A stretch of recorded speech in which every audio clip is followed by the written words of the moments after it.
He video hianin kan Chief Minister in thua soi dona pun lian chuan ron khakkeu dona putete marin thu soi lenga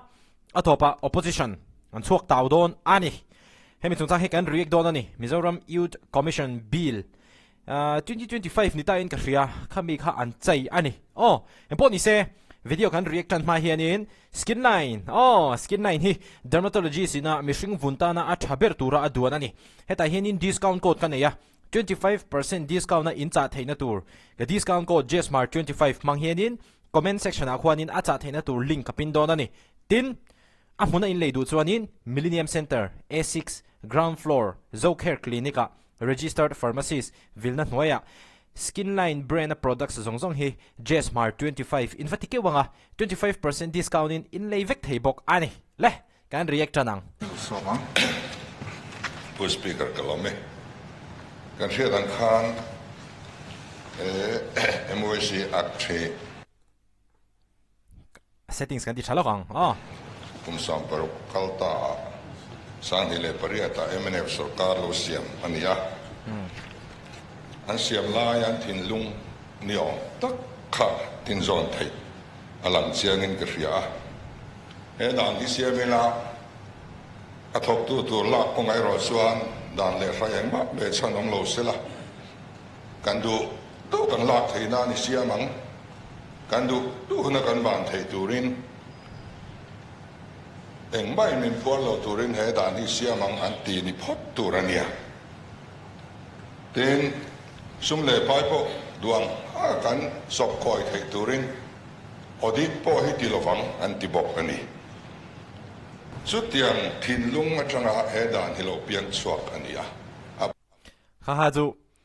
a soi huai ve khop mai kha MNF ho ril rupu dan tak chu ka se chuang lawa amara jo kan Chief Minister khi soi huai khop mai da hian mo poi moi ani Who speaker point of clarification Kakati, come on! Leader of opposition in point of clarification. Aron ti pa chi ani. he house of nahi von sham shakati khop maya kha bil kan soi ho lai tel ve nge an ya kan house leader hi khatia angril ru khatu man an soi lo ania alo kim lo chu amendment jin akalanga akal zer tu ania khatiang khachu house leader hi chon tilo khap chi ba soi ve photone thil thalo hi kan soi ngam turani da siam thanga bok turani ti chuan sang ni le so panga refer man to nuwa congress in amen ani apoi lai a thalo lai hi amen du mia MNF tin lung tromin voi thangin he dan thalo hi siam than ngai an du chen 2 in 1 MNF ron ka pa Congress ron ka pleng hal chat chu mai ni lawa siam thak kan tum pon la uye em le halan a vai hi chon min pai sak te su an la ti ta tra la Congress na sa ni so panga siam than du MNA ba lo sarkar le to an siam than du lo pokani kum som paruk chung kan thalai te en kol na tur dan thalo hi eram hian amang to voi na hian amen mena han ti that mai chi pon ni to lowa I tha thlokang u adan hi ri pi lila thari siamang u ti kan minister in run pulutani atru moi ni chu opposition lampang thi chuanin dan thar hlak manglawa a omsa amen kha andu dan ani ama se ZPM lampang hi chuanin ama to sa ha ripila athar Mizoram Youth Commission Bill tin teng ka 2025 tro khami kha man andu ani Speaker point of order khoi takin khalaya Congress surkarin ani emo MNF surkarin emo khatiang ang zonga siam dulo anga kan house leaderin asoi khachu house ko ta po anal lovanga ama ero chu akwaina po hian amendment hi asual kan tilo akim lo lai da bele hi kan pomani ama ro chu repeal la pai kher hi enge tuna dan luiza som sari aron sop sok le thausi a enge dang lamna khatianga to te khatiang takati khachu hospital sai mai ka potila na kira anal lo de lo mo kan tini speaker potila enge khalai kha dan thalo pungun lian chu khi ngay na moi ngay na lo emo to na aron din chana kha chu adik na chena o mani phot mai na an ngai thazel photang he kan repeal china thar kan siam fo enga tinga su ti takan lak na kum song parok chung he dan fellow lu tuk siam thadu lo ho hian voina siam thadum tu te enga tinga min soi se aron dik le chat mai ava buai thak thu an soi pieng hian a thu soi tu te thu soi hi aron dik ze lai hi a buai thak thin khop mai kal phung thar kan nia dan thalo chu kan siam thazel nga pung pue pai ngai po kan pai zelang kan ram kan siam thadon ke ni chuan kum som paruk chung he thil hian oma voina kum khat or kan sarkara ke ni chuan a thalo ti kan ma siam that kan ron rotani kum som paruk chunga lo moi puya siam that dum lowa adang te zo lo ve kha ang kha kan ni velo chu bang chuan thil hi kan ram hi kan siam that don chuan ani tat kan soi te po hi anai ni chu bang in hei mai hian ni lova dan thalo kan ti chu he sarkar hian siam thazel don kal phung lui thil te chu atharin thak zel don ani tuna pu de soi po khi aron dik le chia tho mai huai taka khi tinga ma an langam hrim khi an fa kom ve na lai ania an manin an tor pha don emo don lo emo khi tinga ma an langam hrim khi aro pui hrim an huai se na khi a fa kom hrim chuti role ro chuanin hitan leader of opposition le pungun lian chunga the soi po kha adik lo le an thu soi khan bel chen a dol lo ti kha chu ati thei bik chi lo ani chu kan soi do te CSR chung changa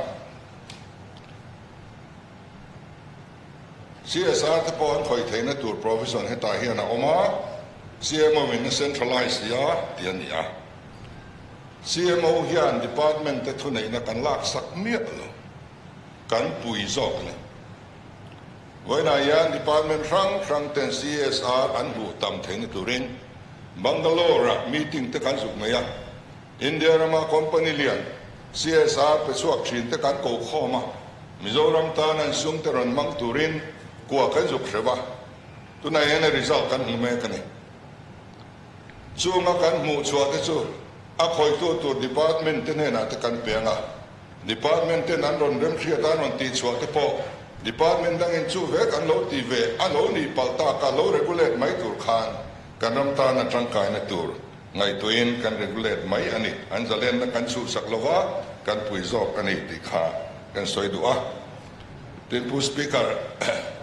ngan sarkara hian opposition lam an tlang ne le me mi lo mom ka tia kan MYC chairman tur te po min on rot sak ngam zela khilai khianin leader of opposition le proparta te le he tami enge an lo in ro nang o katia ye isa kan va she phak to chuang lo ani ma se to pa hianin an chuak don an hian chuak tau ti mai la tawngkam kha amoi lo lutuk lem lawang chu mi man thin thau ane ki pakaron mang ve top mai ngan chuak tau do ni kimi atan te khinin ingmon ni plan an lo siam lo ani theim ti te pokha ngai to da ha chon lo mai mai a chan chu kimi hiron lang zok bok sia an lo in belai lo in ron lai ve MYC chairman tur te po min on rot sak ngam zela kan minister te po min risa full sak le chang te po kha om zau thina media te kan lo muwa tlang nel khop mai lo om la ma nga ya ten library chung chang ate le heritage chung chang ate MYC yan ti tur anei ve ani a chu allocation of business name ang kalangem ti kha lo thon na deu an oma ai kal fran lo wa tiang hi convergence na ti tur nga hi kan nga ni department watertight compartment na intern le thelo antina lo kan nia kan va don chuan forest purview ani bu kan chinga agriculture purview ani tu na hian kan sarkarin bu an lei le ta supply lam chan lo ni vele ni helaya processing unit te chu sian ai lam pang chan lo ni vele khatian khan thil pakhat po department tam takin kan in khoi drom hi aoma har san tur aom lo tura na ila tin MOIC chairman point to chung changa film khurtura cha na kan bualom oma tun malamang khachuan kan ti velowang ti he house ka ti ame chu wang chuan han ngal dei tun malam ang hi chuan kan ti ve lawang a ti khanin a hlom khan ron kap le pop mai ni MNF le congress kha ron kap le pop mai a kha tun malam khan enge an lo ti thin ka shelo ke chuan o in shit kha politics ka ngai ven na hi alari lu tuk lawani chu wang chuanin kala sheril lo khop mai comment section a mi ron shil deu tun malamin engtin nge MOIC chairman alo nge lo bui thin lo song ball thin lo bill hi pass pui karon nge ni kalome kha ania putete marian thu soi le don ani ti chuanin hemi nuwa hianin leader of opposition kharon ding le ani tuna kan bu khanga pass rep chi piangin Who speaker ivelam thu te hian kan minister zaum tak thu soi kha chu angai thak ngom po kan tia khiat thiam po kan tia he bil him po hi kan du lo po ni lawa select committee da lo zo lo mo en thata thaim le kan han tia kan house leader ram shwai tu kal masato te khat ti taka diriam taka ati ga bang khan ke ni velam ni chung kan pass pui lo mai nge chhuak pudu ma ron ding le ha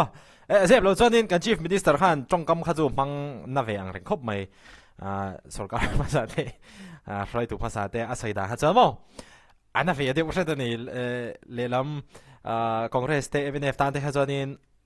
han lom chiam na tur le han limpui vak na tur le hei han pom dam mai thei tur ang chi kha ani lo na lai kha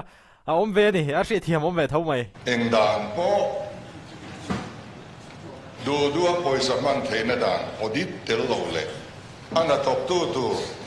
rules be san pakhat ma tel lo la theina dan lo siak tu hi chu condemn tu ra kangai adik lo ni hen ni tu bang chuan asiam thana bil ron put lu ani ta zok ani tuna kan chief minister ron soi po kha adik le ta chia me diklo po hi nom lo an dikvek mai an zawai hi mo le rem ti piangin rem ti ula rem ti lo kanom chuan rem ti lo ti ula soi tu ran om si lo wa rem ti lo kan lo ti dial mai do ve ke ni youtube la matang lo ta taka ti ve ni kha po ni se sarkar hianin hoi takin ma alak mela chu wang chuanin hetianga hoi sen taka ma alak na hi akal puitlang ngam do ni chuanin kal puitlang pop se mizoram tan ra tha a chhawngei be sei bokela apoimo pera chuan a hlok na hi engpo sarkar hian engrom man na po nei se engpo ti don se eng scheme po implement don se apoimo bera chuanin a hlok na tel tu tur te na a hlok na kan tel hi apoimo ber sum te po ni tho akar lak lo he tianga lo lak lo po pen tiang ve kha engma om lowin sum te po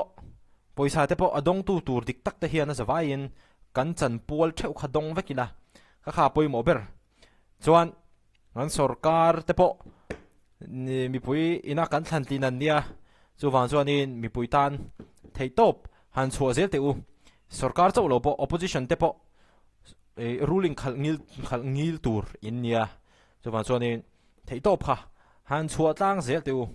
hemi scene hi chu iconic rem ko mai hemi hi tham nei la tang kan mang yo ngai chief minister ding lai le helai opposition no chuk la hemo pui rem thing khop mai amaro chu na borok ero chu ka duang chuanin ala hot tok lo kati ati song kha an react thei tok chu ni phot mai te se